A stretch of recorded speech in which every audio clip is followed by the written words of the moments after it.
आमिरान हैदर, नहीं सुनवाई होगी। इमाम नाम है सर्जिल इमाम, नहीं होगा। गुलफिशा होगी, नहीं होगा। तो ये सारी चीज, एक मिनट आप, मैं मेरा टाइम पॉज कर दीजिए। जब देश आजादी का जश्न मना रहा था, महात्मा गांधी नोआखली में दर दर भटक रहे थे। मैं आज जद पे अगर हूं, निशाने पे, मैं आज जद पे अगर हूं तो बदगुमान न हो। चिराग सबके बुझेंगे, ऐसी हवा किसी की नहीं होती। सीवर में उतर करके जहरीली गैस से मरने वाले लोग ये कौन है? शुक्रिया माननीय सभापति महोदय। थोड़ा हट करूंगा वक्त के लिए, लेकिन आखिर में अभी चालू तो करिए हुजूर। सर, माननीय सभापति महोदय, अच्छा है हम सब संविधान पे बात कर रहे हैं। उस सदन में भी हुई, इस सदन में भी तमाम साथियों ने संविधान पे बात की। अपना अपना दायरा है, अपनी अपनी सोच है, अपनी अपनी प्राथमिकताएं हैं। लेकिन महत्वपूर्ण यह है कि हमने संविधान पे बात की। कई ओहदेदार लोग दूसरे स्तंभ के, वो तो ईश्वर से बात करने लगे हैं।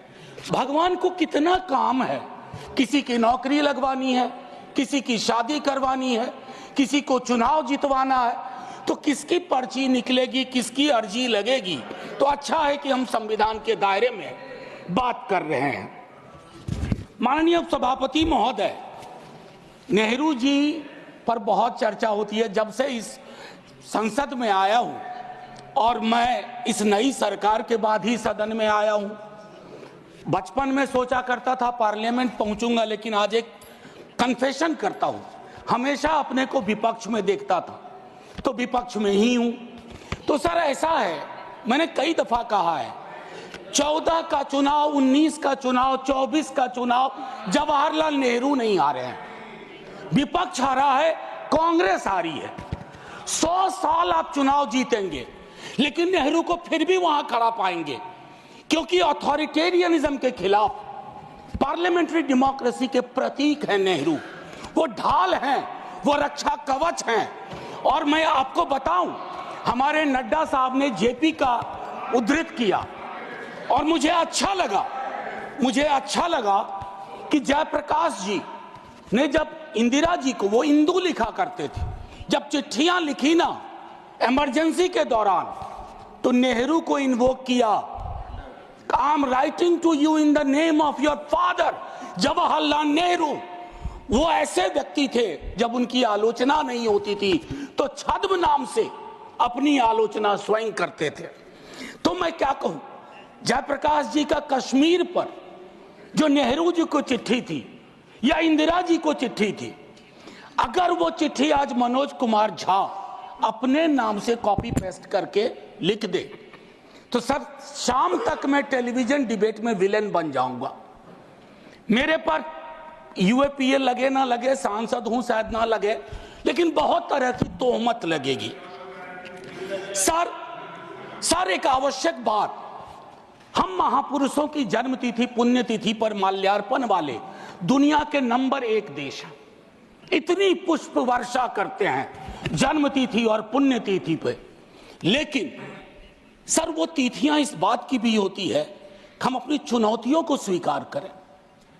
अगर हम संविधान दिवस मना रहे हैं, क्या फ्रीडम के बारे में नहीं बात होनी चाहिए?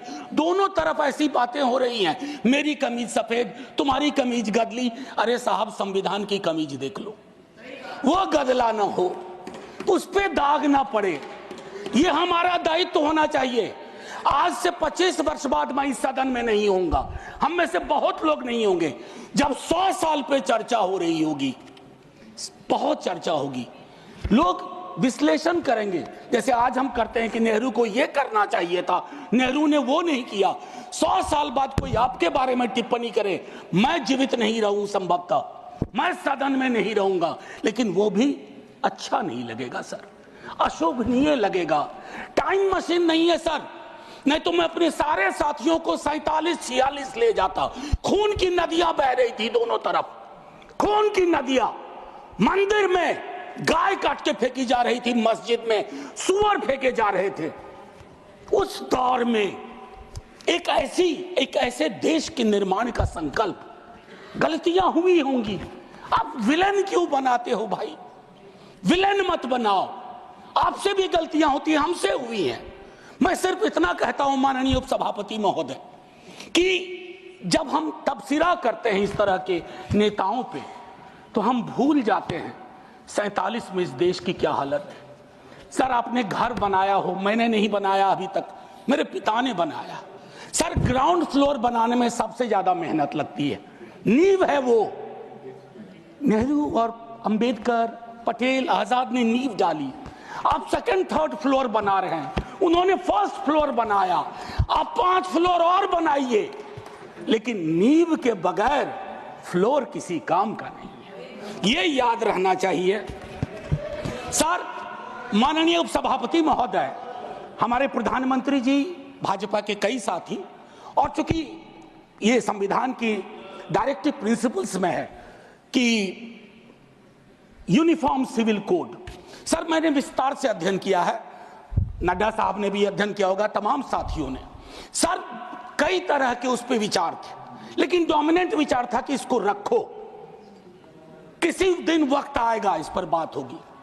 सर, 44 आर्टिकल जो कि ड्राफ्ट में 35 था, उससे पूर्व आर्टिकल 39 क्लॉज सी है sir, about concentration of wealth.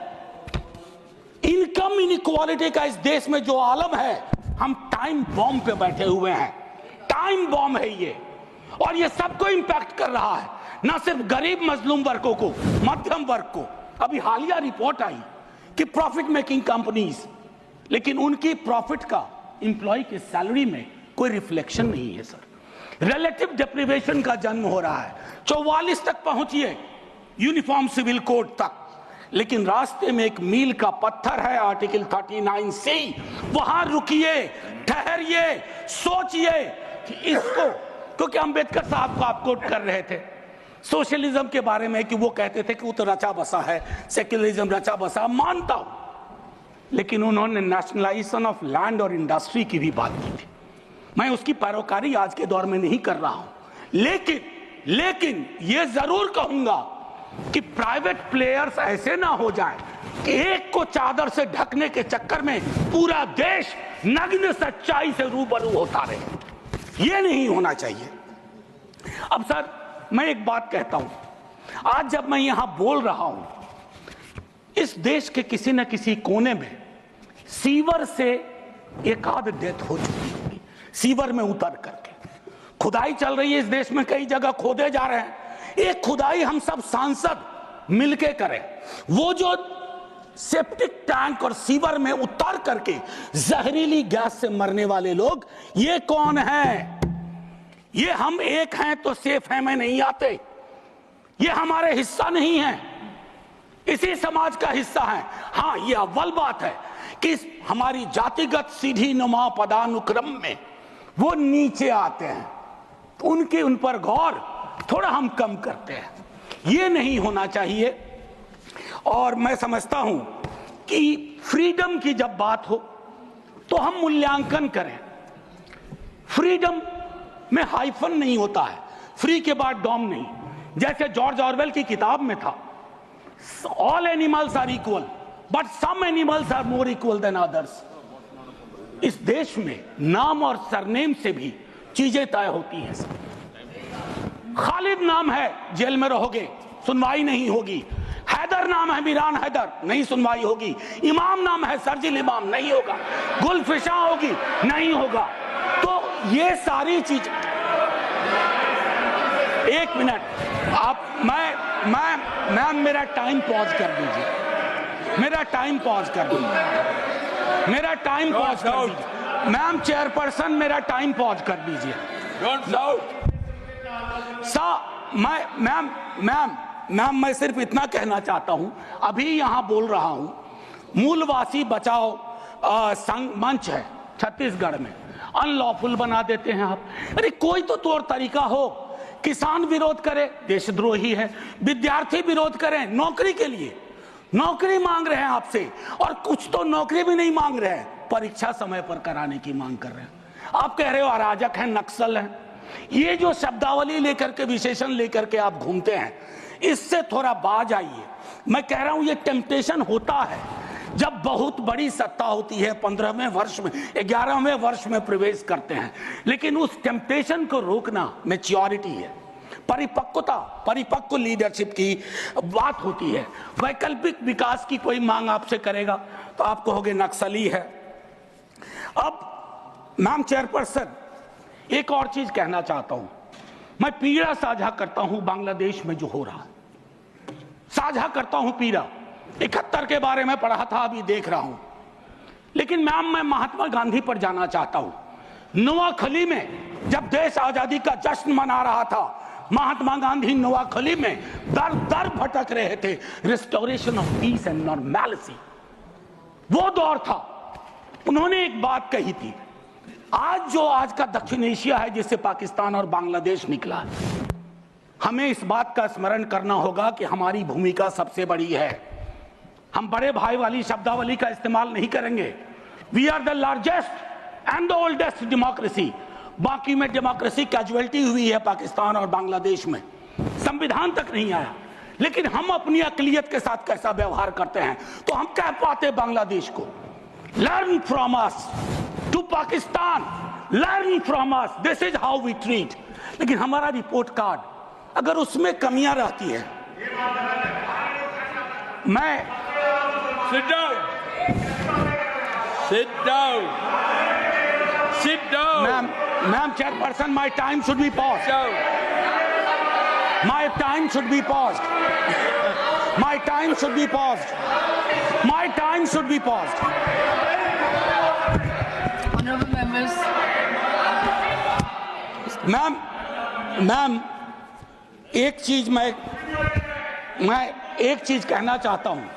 Ambedkar साहब को कोट किया गया, अंबेडकर साहब को कोट किया गया, और एक मिनट किसी की भावना आहत हुई है तो मैं वापस लेता हूं।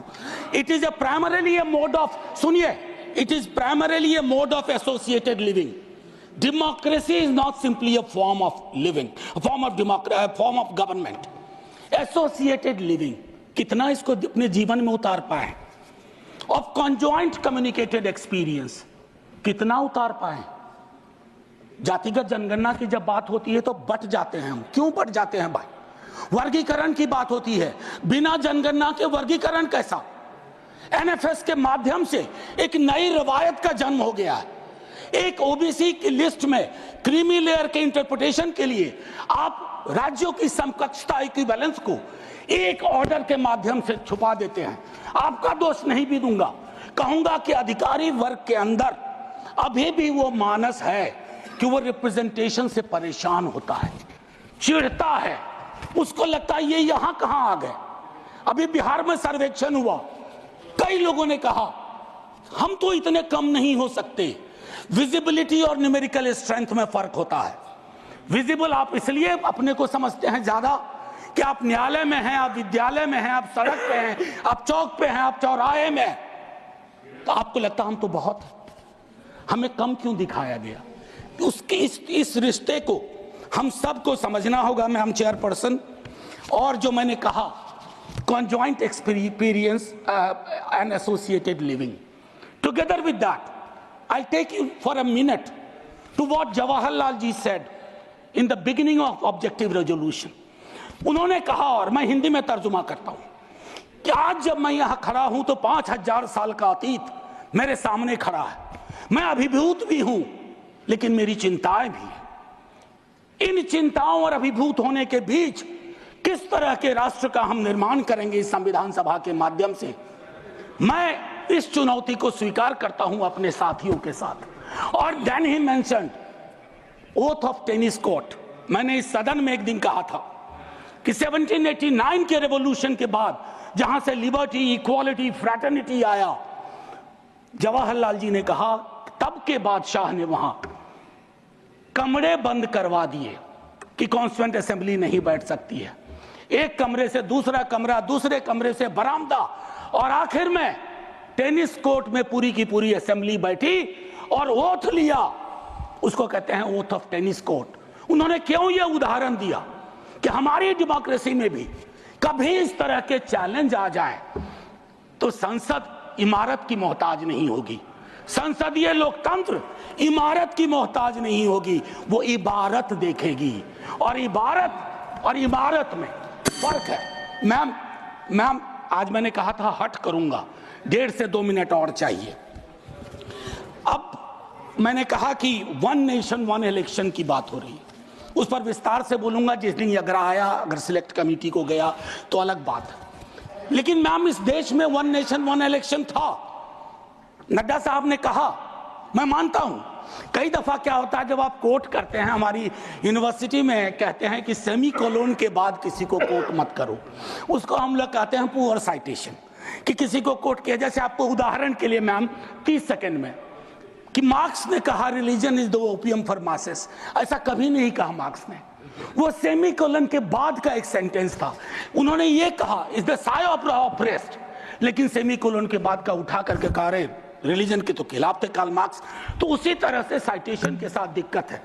मैं सिर्फ इतना कहना चाहता हूं, वन नेशन की वो साइकिल टूटी थी, वन नेशन वन इलेक्शन की साइकिल 60s मिड 60s में टूटी। आज क्या गारंटी है, हम कैसे अगले चुनाव तक ले जाएंगे? Will it be a proxy governance? Then it won't it undermine the idea of will of the people? मैं समझता हूं कि इस पर विशद चर्चा हो और तभी जाकर के Kindly conclude. बस अभी तो 33 सेकंड लिया है, 1 मिनट और दे दीजिए। मैम चेयरपर्सन, तारतम्य तो थोड़ा टूट जाता है, फिर भी अपनी एक बात कह के खत्म करूंगा। बाबा साहब भीमराव अंबेडकर के बचपने का एक छोटा किस्सा। क्लासरूम में बैठे हुए थे सबसे पीछे, शिक्षक ने कहा चूंकि मैथमेटिक्स में बहुत अच्छे थे, आओ इसको हल करो। ज्यों ही वो बोर्ड की तरफ बढ़े, जितने कास्ट हिंदू अपर कास्ट के लोग थे वो दौड़ के बोर्ड के पास गए, क्योंकि बोर्ड के पीछे उनका टिफिन बॉक्स था। उनको लगा ये पोल्यूट हो जाएगा।